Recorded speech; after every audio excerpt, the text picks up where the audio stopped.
আসসালামু আলাইকুম। চ্যানেলে কৃষি সংবাদে সবাইকে আমন্ত্রণ জানাচ্ছি। আমি সোহেল ফাইসাল।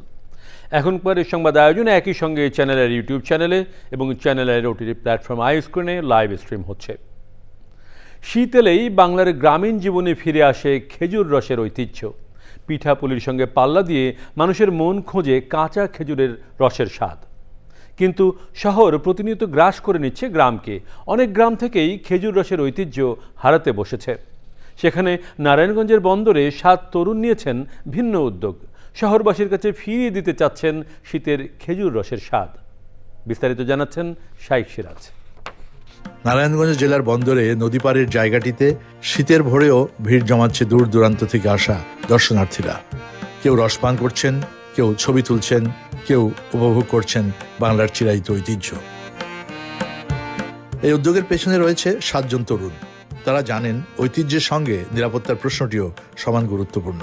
আমরা চিন্তা করলাম যে এক সময় আমরা গ্রাম বাংলায় খেজুর গাছটা খুব কমন ছিল, তো আমরাও দূরে দূরে যেতাম রস খেতে, কিন্তু শহরের মধ্যে এই জিনিসটা ওইরকম ভাবে দেখা যায় না। এখন অলমোস্ট আমরা 70টা গাছ নিয়ে কাজ করছি। এই বানাটা দিয়ে আপনার পুরো সাইডটা ঢেকে দেওয়া হয় যাতে বাদুর উপরে নিচে বা কোনো সাইডেই ঢুকতে না পারে। এই উদ্যোগের সঙ্গে অংশীদার হিসেবে যুক্ত হয়েছেন ফরিদপুরের অভিজ্ঞ গাছি সেলিম। এর হাফ অর্ধেক রস, আমার অর্ধেক রস। ডেলি রস কত কেজি বা কত লিটার? 180 থেকে 200 লিটারের মতো। 200 লিটার হলে 100 লিটার তাদের, 1 লিটার আপনার। এলাকার মুরব্বীরাও আসছেন এখানে, যাদের অনেকের চোখের সামনেই গ্রাম বদলে শহর হয়েছে, বদলে গেছে জীবনধারা। এনেকে আসে অনেকে বাসও করে নাই। আচ্ছা, এনে আপনার অনেক জঙ্গল আসলে কেউ ডরও আয় নেই। এই আজকে 2-3 বছর ধরে এই উদ্বোধন হইতেছে। আচ্ছা, গতবার আসা হয়েছে, আচ্ছা। তো এখানে রস অনেক ভালো।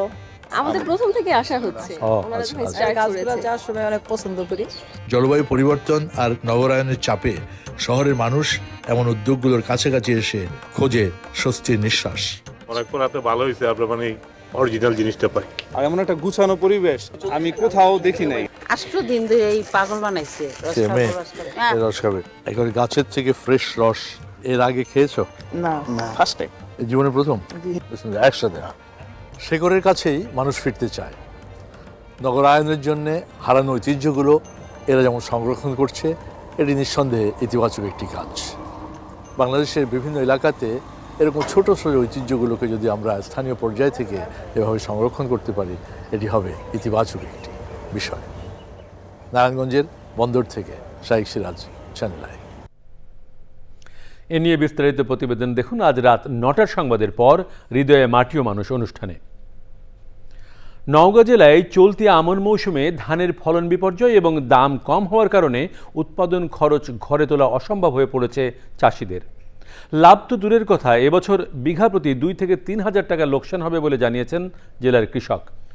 নওগাঁ প্রতিনিধি ইমরুল কায়েসের তথ্য ও ভিডিও চিত্রে আমিনা রহমান সুপ্তের রিপোর্ট।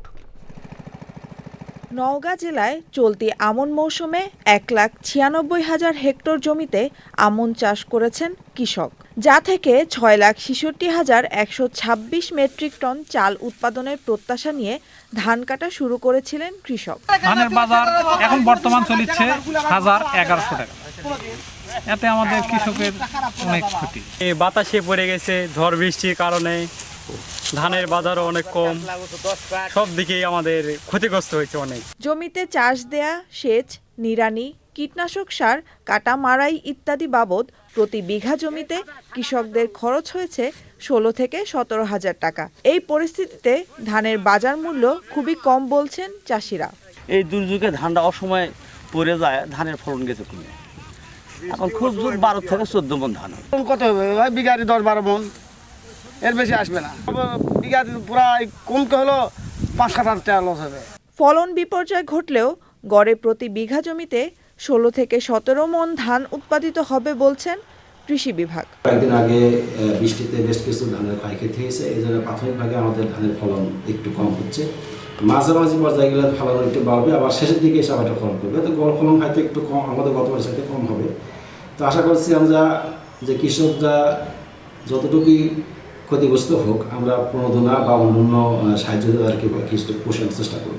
প্রণোদনার পাশাপাশি কৃষকদের ক্ষতি কাটিয়ে উঠতে সরকারিভাবে ধানের ন্যায্য মূল্য নিশ্চিত করা প্রয়োজন বলে মনে করেন সংশ্লিষ্টরা। Amina Rahman Shukti, channel I. বরিশালের বাবুগঞ্জে বিনা ধান ২৬-এর উপর মাঠ দিবস হয়েছে। এতে প্রধান অতিথি ছিলেন কৃষি সম্প্রসারণ অধিদপ্তরের বরিশাল অঞ্চলের অতিরিক্ত পরিচালক ডক্টর মোহাম্মদ নজরুল ইসলাম শিকদার। উপস্থিত ছিলেন বরিশাল জেলা কৃষি সংশ্লিষ্ট কর্মকর্তারা সহ অর্ধশতাধিক কৃষক। কৃষকদের উদ্দেশ্যে প্রধান অতিথি বলেন, উচ্চ ফলনশীল জাত হিসেবে বিনা ধান ২৬-এর প্রদর্শনীর কারণ যাতে অন্য কৃষক দেখে এই জাত সম্পর্কে জানতে পারে।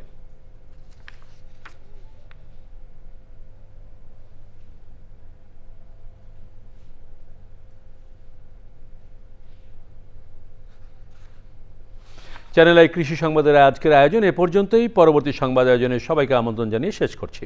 ধন্যবাদ সবাইকে।